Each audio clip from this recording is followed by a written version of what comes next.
Hello বন্ধুরা, কালকে তো শিবরাত্রি উপোস করেছিলাম, তা আজকে করেছি আমাদের বাপের বাড়ির পাশে মা কালী পুজো হয়, সেই পুজো করেছি। তা সন্ধ্যেবেলা একবার পুজো দিতে এসেছিলাম। এখন 11টা বাজে, অঞ্জলি দিতে এসেছি। এখন পুজো হচ্ছে।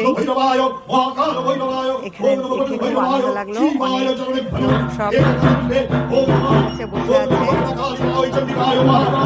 তাই একটু মনে হলো ভিডিওটা করে নিই, তাই একটু ভিডিও করলাম। কেমন লাগলো বলো তো বন্ধুরা। খুব ক্লান্ত আছি, দুদিন যেহেতু উপোস করে আছি, তবে ক্লান্ত মনে হচ্ছে না।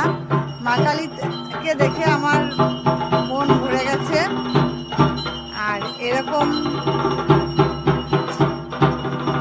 মায়ের পুজোর উপোস করে খুবই আনন্দ লাগলো। আমার সকল বন্ধুদের কাছে প্রার্থনা করি, এই মা কালীটা খুবই জাগ্রত, অনেক দিনের।